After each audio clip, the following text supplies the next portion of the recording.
I sometimes go to visit colleagues and friends who are working at the Large Hadron Collider in Switzerland. And it's always a tremendous excitement to do this. Put on a hard hat, get into the lift, go down 100 meters underground, down to where the great experiments are. And when they open up to do a bit of maintenance, you can see this extremely beautiful object, the compact muon solenoid, for example, down on the ring. And you notice that there are people from everywhere, all traditions, all ethnicities, all countries around the world, who are collaborating and working together in harmony, in cooperation with one another. There's a Pakistani scientist next to an Indian scientist. There's an American scientist next to an Iranian scientist. An Israeli scientist next to a Palestinian scientist. And then they are all working together because they all observe one law, the laws of science. There's a one law for all. They're working on something objective which brings them together and makes them cooperate.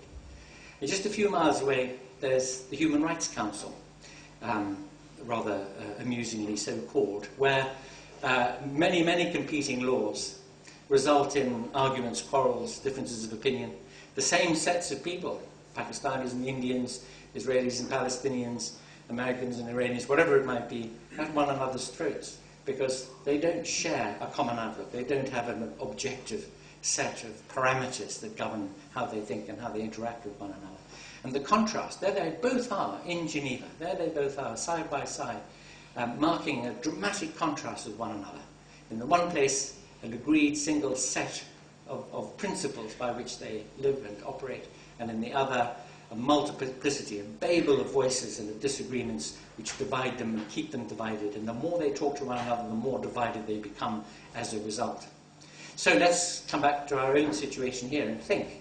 There's one precious thing that we had, which was the aspiration at very least, and aspirations are very important things, that we should all of us be equal before the same law, have the same entitlement to its protections, be able to invoke the rights that it grants us, and to get its reliefs and remedies.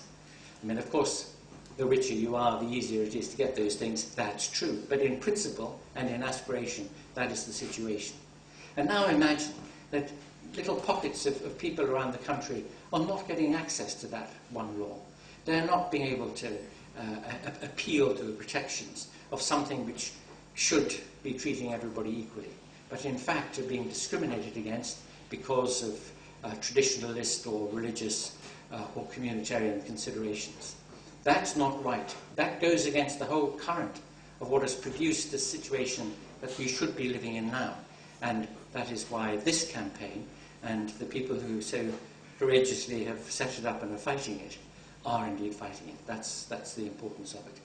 And I conclude by going back to that point in the 16th century, really, when this idea of a single dispensation of justice that should apply to everybody and be invocable by everybody really took off and set fire to what I suppose you still have to call the Western experiment in civil liberties and human rights, which has proved so successful until very recently at least. And that moment was when Calvin, in Geneva again, one of those who had protested against what the Church of Rome was doing and therefore had broken away from the Church and claimed for himself the right to think freely and differently from the rest, was approached by somebody called Michael Servetus, who had had an opportunity at long last to read the New Testament for himself. Just remember, the Bible had been banned, too much sex and violence and so on, so the Church had only allowed people to read bits of it or be read bits of it. And he'd read it for himself, and he had found to his astonishment that there was no mention in it of the miraculous arithmetic of the Church, which has three gods in one. And so he wrote a treatise urging the case for Unitarianism, and he sent it to Calvin. Because Calvin was a Trinitarian, so he sent this man, Michael Servetus, his own book to put Michael Servetus right. Read my book, he said, we authors know the feeling. And sent it to Michael Servetus, who wrote lots of very rude comments in the margins and sent it back. And Calvin's response to this was to say to a friend, if this man ever comes to Geneva, he won't leave it alive. And alas, for Michael Servetus, he did go to Geneva.